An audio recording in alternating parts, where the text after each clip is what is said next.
YouTube. This is episode number 3. What it be? Let's get right into it, man. Let's go into the conspiracy. Many of these elongated stones. This one is full of patina. It's thick patina, so it's quite dull, but you can still hear the effect. And this is a beautiful one. This one actually rings at 2 different frequencies.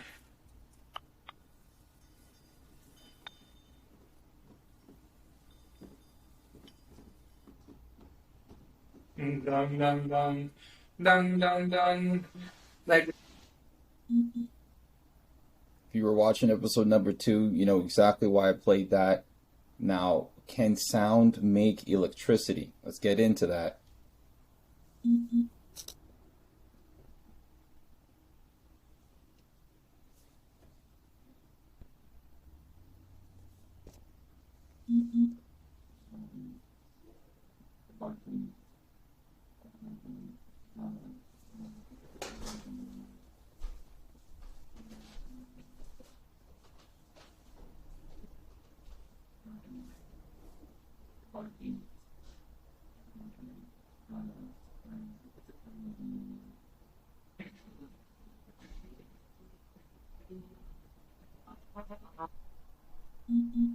All right, you get the point. So from based off episode 2, you know what it is already.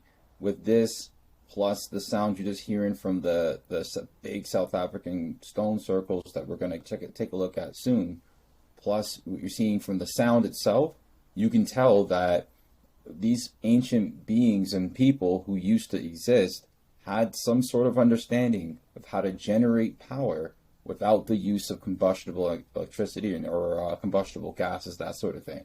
So what we use today, basically, they went a different way with it. So long story short, let's get into some of this other stuff.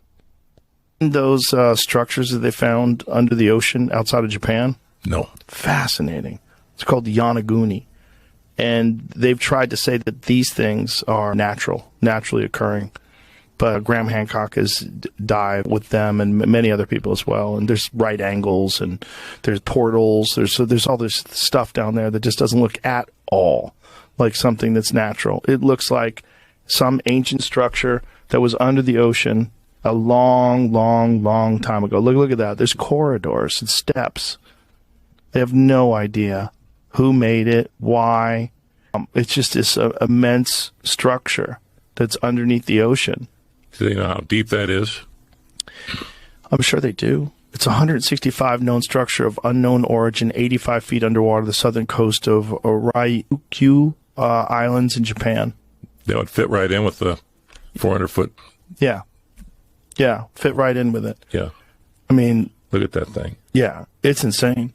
But what's really insane is the pathways and the corridors and these things that just don't seem to, the right angles that exist everywhere, that just absolutely don't seem to be natural. They seem to be carved. It seems to be something that someone made a long fucking time ago.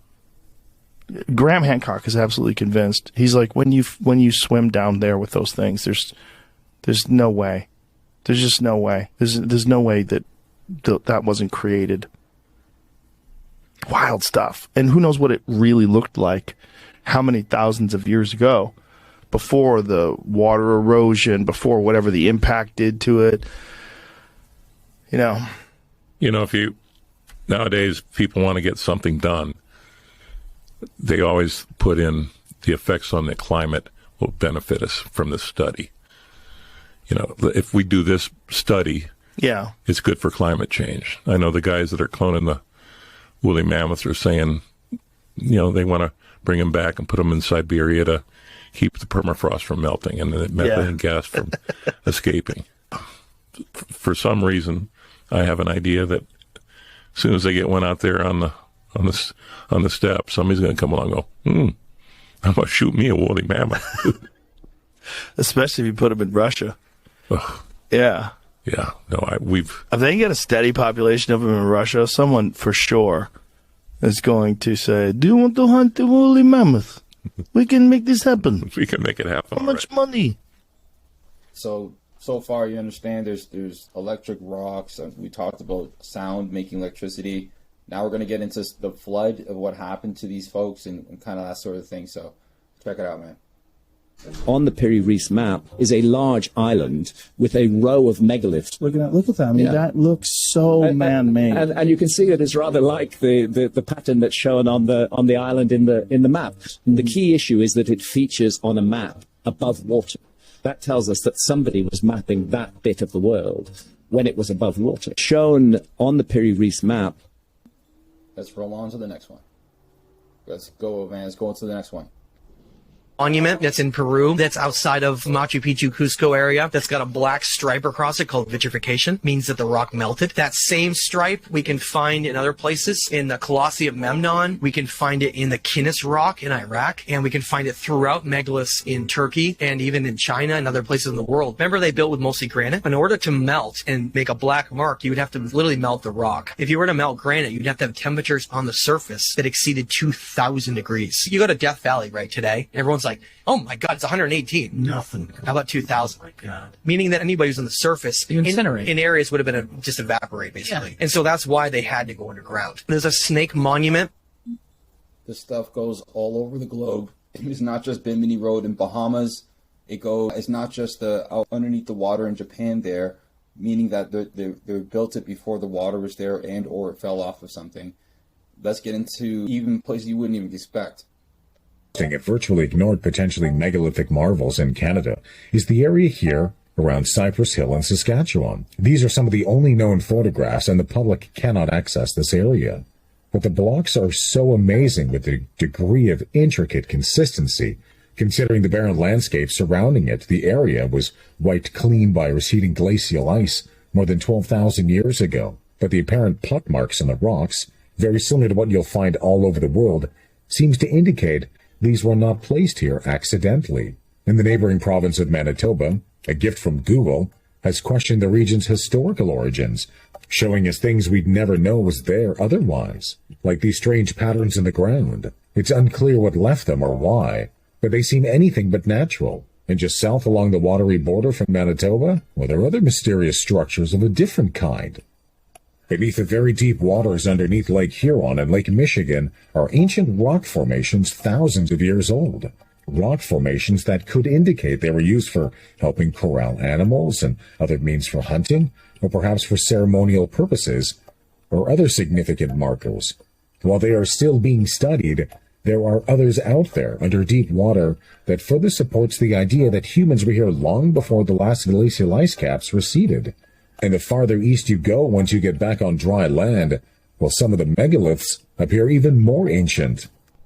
It's just crazy. It's just crazy, some of the stuff that we see. Let's move on to another one. Okay, back to the mud flood theory now, back to free energy. Let's check it out. As old churches and cathedrals are actually cymatic frequency generators. In order to understand this theory, you'll need a brief understanding of what cymatics is. Cymatics is the study of geometric patterns created by sound vibration. And the reason why people believe these old structures to be cymatic frequency generators is because you can see cymatic patterns everywhere in old cathedrals. There have been many studies conducted proving this claim, one of them being done by a researcher by the name Tanya Harris. She went to 4 different churches and recorded the resonant frequencies within each church. She then applied the frequencies she picked up from the churches to water and found out that each church had its own unique resonant frequency. And it is said that the frequencies that are emitted by these churches and cathedrals have the ability to heal the human body and enlighten the human spirit. And that doesn't sound far-fetched at all when you take into consideration that the human body is composed mostly of water, and you can see how the frequencies affect water when played with it.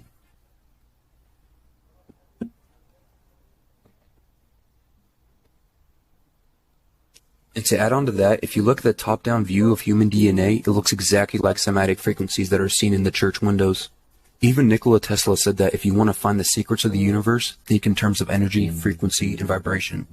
Let me know your thoughts about this theory in the comments. Like and follow for more content like this. Wanted to kind of share that one with you too, so you kind of see that. And there's also frequencies that heal. I'll show you. At Swarum, and what you're seeing is a vibrational phenomenon called cymatics.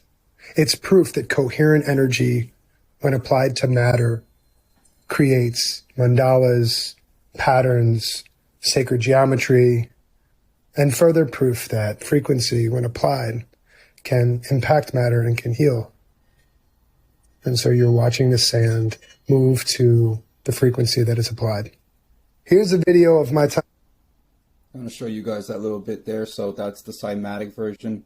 And I do believe that there was a catastrophe that happened a lot more recent to us than what they're saying. There may have been something that happened in the 1800s. So we talked a bit about free energy, the rocks having cymatic frequencies, and one of the theories is that the cathedrals that we now have may have been cathodes or energy generators. Let's kind of take a look at a few pictures. Put on your red shoes and dance the blues. To the songs playing on the radio. While color lights up your face.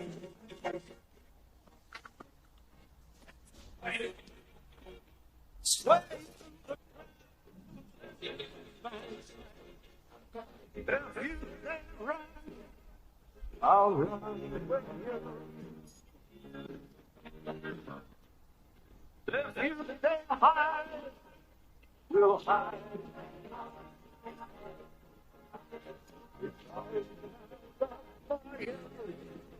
What bring if you stay I'll keep it here for right now. I won't quiz you too much on this. Don't worry. But next episode, I'll kind of leave off from here and kind of let you know what I'm thinking about as far as like why I'm kind of bringing in these ancient structures and all these sorts of things and where they are, where these ancient structures are located, which we've kind of covered. It's all over the map. So just stay tuned for episode number 4. I'll be coming in tomorrow. Shouts out to anybody who kind of subscribes and go from comment, like, subscribe. Let me know how you guys feel about it. And shameless plug time. I do run a online candle shop as well.